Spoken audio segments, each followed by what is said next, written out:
Hello friends, welcome back to my channel.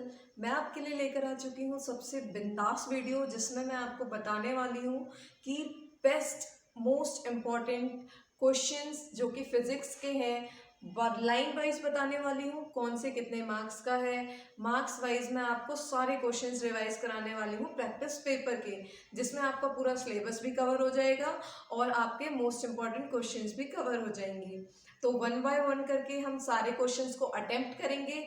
मैं अगर आपको समझाऊंगी और साथ के साथ अगर आपको उसका आंसर पहले से ही पता है तो आप मुझे कमेंट सेक्शन में ज़रूर बताना कि उसका क्या आंसर है मेरे बताने से पहले। और चीटिंग बिल्कुल नहीं करना, ईमानदारी के साथ अगर आपको पता है तो आप मुझे कमेंट में आंसर ज़रूर बताना।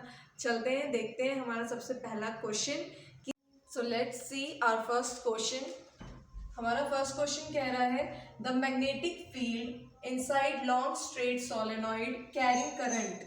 मतलब सिंपली एक सोलेनॉइड है, सोलेनॉइड होती है एक सॉफ्ट आयरन कोर पे, number of turns of copper wire, number of turns होते हैं। ये हमारी magnetic field of long straight solenoid है। अगर इसके अंदर हम करंट फ्लो करा दे, इसके अंदर करंट फ्लो करना स्टार्ट हो जाए तो इसके अंदर जो मैग्नेटिक फील्ड प्रोड्यूस होगी वो कैसी होगी। ऑप्शंस है कि क्या मैग्नेटिक फील्ड जीरो होगी, क्या डिक्रीज होगी जैसे हम मूव करेंगे फॉरवर्ड इट्स एंड, सोलेनॉइड के एंड पे मूव करते करते क्या वो डिक्रीज होगी, या सोलेनॉइड के एंड पे मूव करते करते क्या वो इंक्रीज होगी, या सेम होगी सभी पॉइंट्स पे सोलेनॉइड के। तो आपको क्या लगता है? अगर आपको इसका आंसर पता है तो आपको पता है कि आपको क्या करना है, कमेंट्स में बताना है कि आंसर क्या है। तो देखते हैं, इसका सही आंसर है कि मैग्नेटिक फील्ड सभी एरियाज पे सभी पॉइंट्स पे सेम होगी एक करंट कैरिंग सोलेनॉइड के अंदर। अगर ये क्वेश्चन आ जाता है तो छोड़ने का तो सवाल ही नहीं उठता है, जरूर से अटेम्प्ट करना है। कोई भी सोलेनॉइड है उसके हर पॉइंट पे मैग्नेटिक फील्ड सेम होगी। चलिए देखते हैं हमारा सेकंड क्वेश्चन कि dash is the commercial unit of electrical energy. Electrical energy की कमर्शियल यूनिट क्या है? इलेक्ट्रिकल एनर्जी की कमर्शियल यूनिट है किलोवाट आवर। क्या है? Kilowatt hour. ये इलेक्ट्रिकल एनर्जी की कमर्शियल यूनिट है जो आपको हमेशा याद रखनी है। तो इसके बाद now our third question is draw a symbol of wire joint। Wire joint का सिंबल क्या है? जैसे कि हम इलेक्ट्रिक सर्किट्स ड्रॉ करते हैं तो उसमें हम सिंबल्स ड्रॉ करते हैं जो रिप्रेजेंट करते हैं कंडक्टर को, स्विच को, बल्ब को। वैसे ही वायर जॉइंट का सिंबल कैसे रिप्रेजेंट करते हैं? वायर जॉइंट का सिंबल आप लर्न कर लो, इस तरीके से रिप्रेजेंट करते हैं कि ये हमारी डिफरेंट डिफरेंट वायर्स हैं जो जॉइंट हो रही हैं। आई होप अभी तक के सारे क्वेश्चन में किसी को कोई डाउट नहीं है। अगर जो भी डाउट आता है, जो भी टेंशन है, कोई दिक्कत वाली बात नहीं है, फटाफट से कमेंट में बता देना है। चलो देखते हैं next question. Now let us move to our fourth question, which is a positively charged particle projected towards west is deflected towards north by a magnetic field. The direction of magnetic field is। अब question पढ़ लिया है, इसका मतलब जानेंगे और इसे practically करके देखेंगे, उसके बाद डिसाइड करेंगे कि आंसर क्या है। सिंपल पॉजिटिव चार्ज आयन है, कोई भी एक पॉजिटिव चार्ज आयन है, हमने उसे प्रोजेक्ट किया है टुवर्ड्स वेस्ट, वेस्ट डायरेक्शन में उसे प्रोजेक्ट किया है, जो कि डिफ्लेक्ट हुआ है टुवर्ड्स नॉर्थ, नॉर्थ की तरफ डिफ्लेक्ट हुआ है by a magnetic field, magnetic field के द्वारा। तो मैग्नेटिक फील्ड की डायरेक्शन क्या होगी? हमने ऐसे पॉजिटिव पार्टिकल को हमने प्रोजेक्ट करा जो कि डिफ्लेक्ट होके बाउंस होकर के और गया है हमारा नॉर्थ के साइड, ये हमारी नॉर्थ साइड है, वेस्ट साइड है। तो इसमें मैग्नेटिक फील्ड की डायरेक्शन क्या होगी। अब इसमें क्वेश्चन में साफ साफ हमें आंसर ही दिया हुआ है सिंपल कि डिफ्लेक्ट हुई है towards north bye a magnetic field, magnetic field के द्वारा नॉर्थ में ये डिफ्लेक्ट हुआ है। तो आंसर क्या होगा, क्या आंसर टुवर्ड ईस्ट होगा, क्या ईस्ट की तरफ होगी मैग्नेटिक फील्ड। अगर मैग्नेटिक फील्ड ईस्ट की तरफ होती तो वो नॉर्थ की तरफ डिफ्लेक्ट ही क्यों होता। क्या टुवर्ड साउथ होगी, क्या साउथ की तरफ मैग्नेटिक फील्ड होगी। अगर मैग्नेटिक फील्ड साउथ की तरफ होती तो पार्टिकल हमारा साउथ की तरफ डिफ्लेक्ट होता, जो कि मैग्नेटिक फील्ड की वजह से हुआ है। क्या अपवर्ड होगी, अच्छा नॉर्थ का है, अपवर्ड डायरेक्शन में, that means simple positive particle जब प्रोजेक्ट होगा वेस्ट में तो डिफ्लेक्ट होकर कहाँ जाएगा, नॉर्थ, विच इज नॉर्थ का है, अपवर्ड डायरेक्शन में है। तो इसका आंसर भी क्या हो जाएगा, अपवर्ड। चलिए देखते हैं हमारा next question.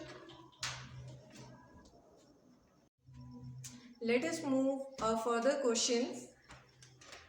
At the time of short circuit, that means जब शॉर्ट सर्किट होता है, the current in the circuit, तो करंट में क्या चेंजेस आते हैं सर्किट के अंदर, क्या वो रिड्यूस हो जाता है साथ के साथ, क्या वो डज नॉट चेंज, चेंज ही नहीं होता है, इंक्रीज हैविली, बहुत ज्यादा एकदम से बढ़ जाता है, वेरी कॉन्टिन्यूसली, बार बार चेंज होता रहता है।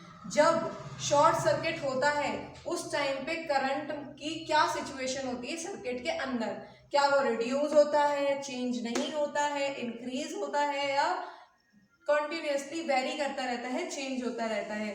तो पहली बात तो शॉर्ट सर्किट होता ही तब है जब करंट बहुत ज्यादा ओवरलोड हो जाता है, दैट मीन्स जब शॉर्ट सर्किट होता है तो करंट जो है वो हैविली इंक्रीज होता है, हैवी इंक्रीज इज हैविली, बहुत ही ज्यादा क्वांटिटी में करंट इंक्रीज हो जाता है जिसकी वजह से शॉर्ट सर्किट होता है।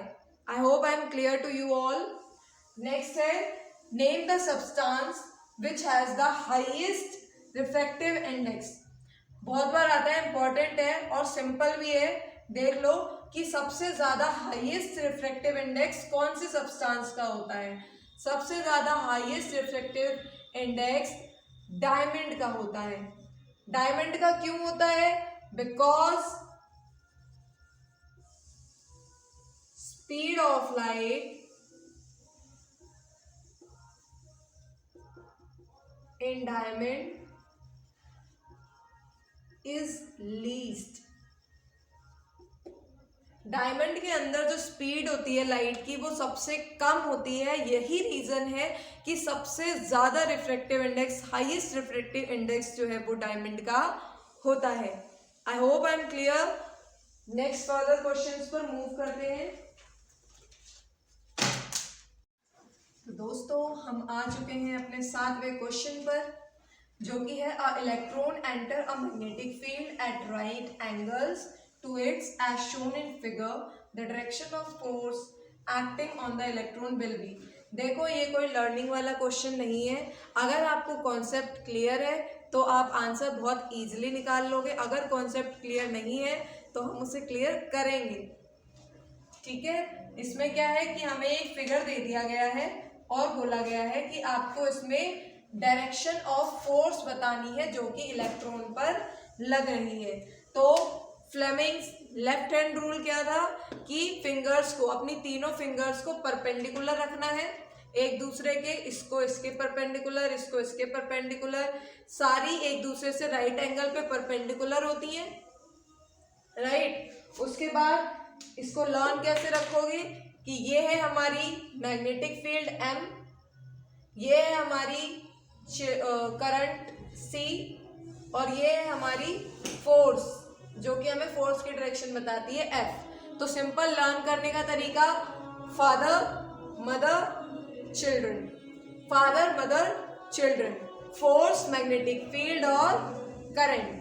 अब हम इसी को इसमें अप्लाई करेंगे, इसी फ्लेमिंग्स लेफ्ट हैंड रूल को सिंपली कि मैग्नेटिक फील्ड की डायरेक्शन इस तरफ है, इलेक्ट्रॉन की डायरेक्शन डाउनवर्ड है। अब इलेक्ट्रॉन की डायरेक्शन डाउनवर्ड है तो करंट की डायरेक्शन क्या हो जाएगी, अपवर्ड हो जाएगी। अगर इलेक्ट्रॉन की डायरेक्शन डाउनवर्ड है तो उसी के अपोजिट हमारी करंट की डायरेक्शन होती है, तो करंट की डायरेक्शन, चिल्ड्रन हमारा करंट है, करंट की डायरेक्शन क्या हो गई, अपवर्ड हो गई, इसको अपवर्ड कर दिया, मैग्नेटिक फील्ड मदर ये हमारी इसी तरफ toward the left toward the right है।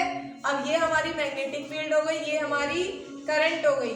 तो ये क्या था, फोर्स, और फोर्स कहाँ एक्ट कर रहा है, अब अंदर की तरफ। मान लो ये पेज है, इसमें मैग्नेटिक फील्ड की डायरेक्शन ये है, करंट की डायरेक्शन अपवर्ड है, तो फोर्स की डायरेक्शन क्या है, अंदर की तरफ है। दैट मीन्स हमारा आंसर क्या हो जाएगा, इनटू द पेज। आंसर क्या हो गया, इनटू द पेज। तो डायरेक्शन कुछ भी हो, इलेक्ट्रॉन की डायरेक्शन कुछ भी हो, सिंपली हमें अपना फादर मदर चाइल्ड का रूल याद रखना है, फोर्स, मैग्नेटिक फील्ड और करंट, और उसी के अकॉर्डिंग सारे रूल्स को हमें फाइंड आउट करना है। आई होप ये क्वेश्चन में किसी को डाउट नहीं है, अगर है तो बता देना। नेक्स्ट क्वेश्चन देखते हैं। Let's see, our next question is what happens when live wire and neutral wire of a circuit comes into direct contact। अगर live wire और neutral wire डायरेक्ट कांटेक्ट में आ जाते हैं तो क्या होता है। अगर दोनों डायरेक्ट कांटेक्ट में आ जाता है तो और कुछ नहीं होता, शॉर्ट सर्किट होता है। क्या होता है, शॉर्ट सर्किट। करंट एकदम से बहुत ही इंक्रीज हो जाता है और शॉर्ट सर्किट हो जाता है, लाइट्स फ्लैमिश होने लगती हैं, चिंगारियां निकलने लगती हैं, जैसा कि आपने देखा है जब शॉर्ट सर्किट होता है। तो ऐसा क्यों होता है, ऐसा इसलिए होता है क्योंकि लाइव वायर और न्यूट्रल वायर एक साथ कांटेक्ट में आ जाते हैं। नेक्स्ट हम देखते हैं what is type of lens. Lens की टाइप क्या है, अगर उसकी फोकल लेंथ जो है वो -20 सेंटीमीटर, -40 सेंटीमीटर है। सिंपली कुछ नहीं देखना है, सिर्फ साइन देखना है। अगर साइन आपका नेगेटिव है तो वो होता है कॉनकेव लेंस, अगर साइन पॉजिटिव में है सिंपली वो होता है कॉन्वेक्स लेंस। कैसे होता है मैम, क्यों होता है मैम, सिंपली हमने मैग्निफिकेशन का रूल पढ़ा था। अगर आप इस डायरेक्शन में जाओगे जो हमारी इंसिडेंट रे की डायरेक्शन होती है, इंसिडेंट रे की डायरेक्शन में जाओगे तो आपके साइन पॉजिटिव होंगे, और अगर अपोजिट जाओगे तो नेगेटिव होंगे। सेम अब ये क्या होती है हमारी कनकेव लेंस होती है, तो नेगेटिव में जितनी भी फोकल लेंथ है वो कॉनकेव की होती है, और पॉजिटिव में जितनी भी फोकल लेंथ है वो कॉन्वेक्स की होती है। I hope I am clear now. तो सिंपली हमारा कौन सा लेंस है, अगर -40 है तो कॉनकेव लेंस है, हमेशा याद रखना है। नाउ